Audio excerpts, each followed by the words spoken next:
নমস্কার বন্ধুরা, অমৃতা এন্ড রিকু কিচেনে সবাইকে স্বাগত জানিয়ে আবার একটা রেসিপি নিয়ে হাজির হয়েছি। তো বন্ধুরা, আজকে আমি একটা কাঁঠালের দারুণ একটা রেসিপি নিয়ে হাজির হয়েছি। তো প্রথম থেকে শেষ পর্যন্ত ভিডিওটা দেখবেন, আশা করছি খুব ভালো লাগবে।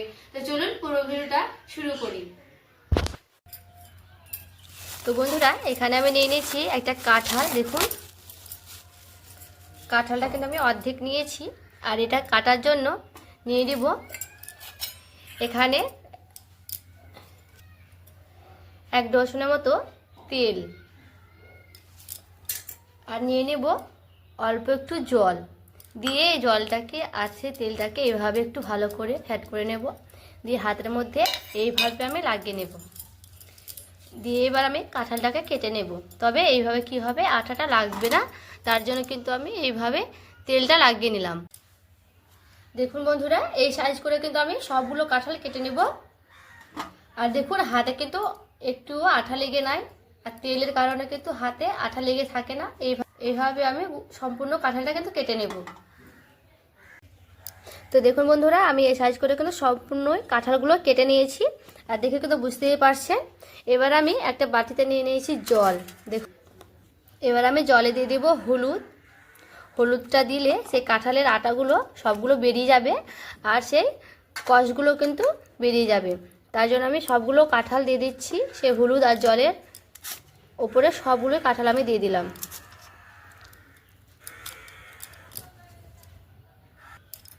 এবার আমি এটাকে প্রায় 10 মিনিটের মতো ঢাকা দিয়ে দেব, যেন কষটা বেরিয়ে যায় তার জন্য। তো দেখুন বন্ধুরা, আমি খুব সুন্দর করে কিন্তু আলুগুলো ধুয়ে নিয়েছি। এখানে আমি একটা মশলা তৈরি করে নেব। তার জন্য দেখুন, এখানে আমি নিয়ে নিয়েছি 2 চামচের মতো জিরে। এখানে আমি 2 চামচের মতো জিরে নিলাম। আর দেখুন, নিয়ে নিয়েছি 4টের মতো শুকনো লঙ্কা। আর নিয়ে নেব 2টোর মতো তেজপাতা।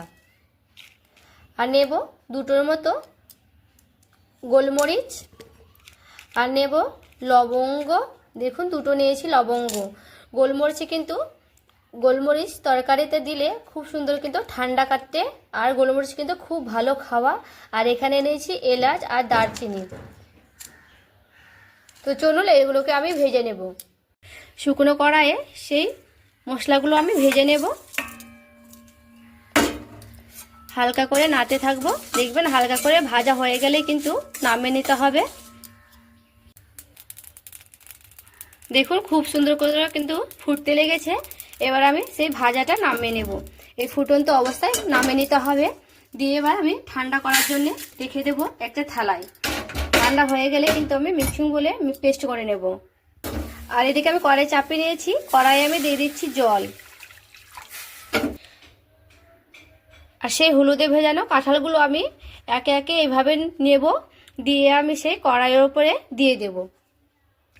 আর সবগুলোকে আমি এইভাবে দিয়ে দিচ্ছি।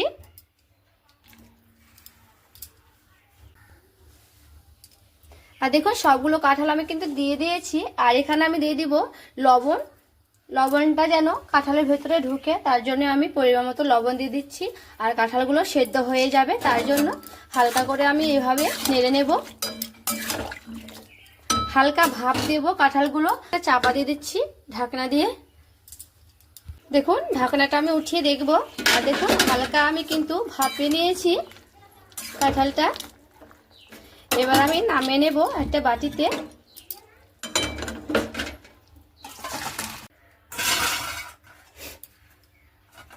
আর দেখুন, জলটা আমি কাঁঠাল থেকে জলটা ঝাড়াবো, তার জন্য আমি নিয়েছি ফুটো ফুটো বাটি। এবার আমি সেই এই বাটিটা কাঁঠাল থেকে জলটা আমি আলাদা করে নেব। এবার আমি জলটা আমার ঝরতে থাকুক ততক্ষণ। দেখুন, তেলটা আমার কিন্তু খুব সুন্দর গরম হয়ে গেছে। এবার আমি আলুগুলো ভেজে নেব। আলুগুলো আমি ভেজে নিচ্ছি। ওইদিকে আলু ভাজতে ভাজতে এদিকে আমি একটা পেস্ট করে নেব। এখানে নিয়ে নিয়েছি 2টোর মতো টমেটো, আর নিয়েছি 4টের মতো লঙ্কা, আর নিয়েছি কয়টা আদা কুচি। আর এখানে আমি নিয়ে নিচ্ছি কয়টা মগজদানা। এবার আমি সবগুলোকে পেস্ট করে নেব।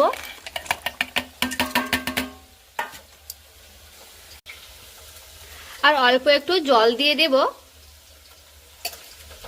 দিয়ে এভাবে ঢাকনাটা ঢেকে নেব, দিয়ে খুব সুন্দর করে কিন্তু পেস্ট করে নেব। দেখুন আলুগুলো কিন্তু আমার খুব সুন্দর করে ভেজে নিয়েছি, লাল লাল করে ভাজা হয়ে গেছে। এবার আমি উঠিয়ে নেব একটা থালাতে। দেখুন লাল লাল করে ভেজে নিলাম। এবার আমার সেই জল ঝরানো কাঁঠালগুলো দিয়ে দেব।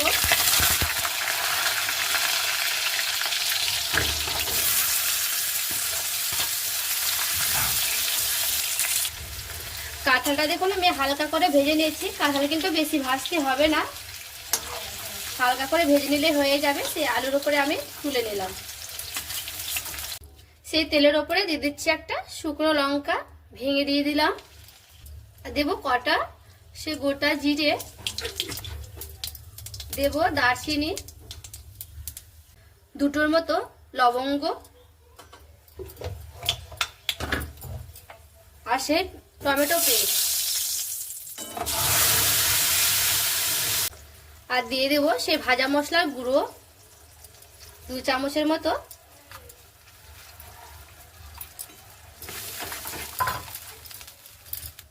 দিয়ে দিচ্ছি স্বাদ মতো লবণ, আর দিয়ে দেব পরিমাণ মতো হলুদ, আর দিয়ে দিচ্ছি অল্প একটু মিষ্টি, দিয়ে ভালো করে মশলাটাকে আমি কষিয়ে নেব।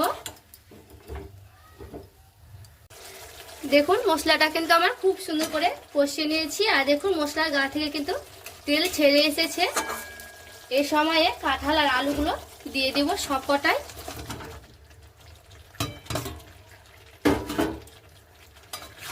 এবার আমি হালকা করে নেড়ে নেব। এখানে আমি গ্যাসটাকে হালকা কমিয়ে নেব, দিয়ে ঢাকা দিয়ে দিয়ে কষিয়ে নেব। এবার আমি দিয়ে দিচ্ছি ঢাকা, কিছুক্ষণ পর ফিরে আসছি। এবার আমি ঢাকাটা উঠিয়ে দেখব। দেখুন এইভাবে হালকা করে একটু কষিয়ে নেব।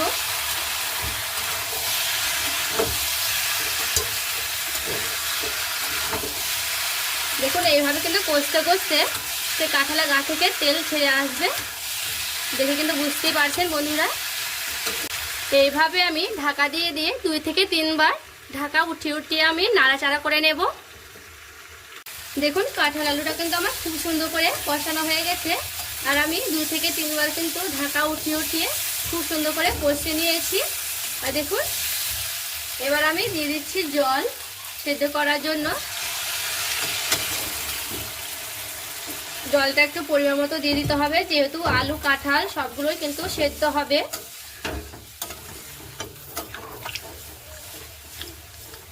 এবার আমি গ্যাসের আঁচটা খুব জোরে দিয়ে দিব। এবার আমি ভালো করে ফুটিয়ে নেব কাঁঠাল আলুটাকে। ঢাকা দিয়ে দিচ্ছি।